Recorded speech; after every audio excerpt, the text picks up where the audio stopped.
माननीय अध्यक्ष जी, मैं आपके माध्यम से माननीय मंत्री जी से जानकारी चाहूंगा और उससे पहले हमारे देश के माननीय प्रधानमंत्री जी को इस बात के लिए धन्यवाद भी दूंगा। जनजातीय मामलों को लेकर जिस प्रकार से देश की राष्ट्रपति को चुना गया, उनको सम्मान दिया गया है और अब छत्तीसगढ़ का मुख्यमंत्री बनाकर भी उस समाज को सम्मान देने का काम किया है और इस जनजातीय समाज के उत्थान के लिए काम कर रहे हैं। वरना 1971 में नारा हुआ था, गरीबी हटाओ देश बचाओ, 52 साल पहले।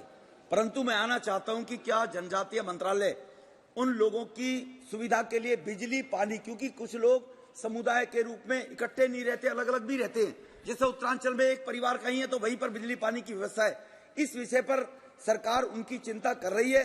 दूसरा, उनकी उद्यमिता बढ़ाने के लिए भी सरकार ने नौजवानों को कुछ रोजगार की व्यवस्था, कौशल विकास केंद्र खोलने की भी कोई व्यवस्था की है, यह आपके माध्यम से जानकारी चाहता हूं सर।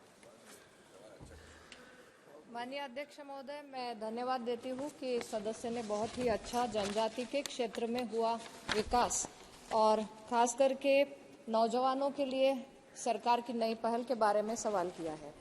पहली बात तो मैं कहूँगी कि जो पीवीटीजी ग्रुप से उनको ध्यान में रखते हुए जो हमारी पहल प्रधानमंत्री जनजाति आदिवासी न्याय महाअभियान की शुरुआत हुई है।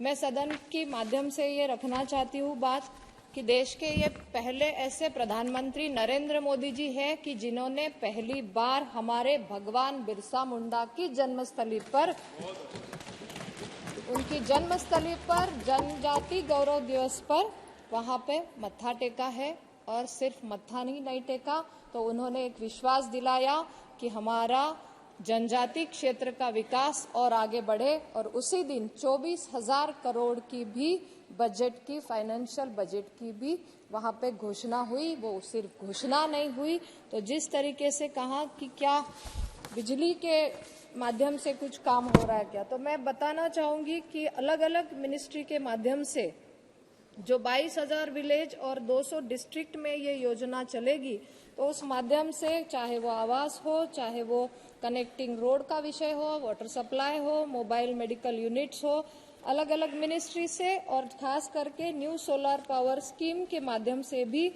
मदद मिलेगी और जोड़ने के लिए सरकार पूरी तरह कटिबद्ध है। और दूसरा सवाल था कि क्या बच्चों के लिए शिक्षा हो या नया एंटरप्रेन्योरशिप के लिए, तो प्री मैट्रिक स्कॉलरशिप और पोस्ट मैट्रिक स्कॉलरशिप भी दी जाती है, जिसके डिटेल्स सभा पटल पे रख दिए हैं।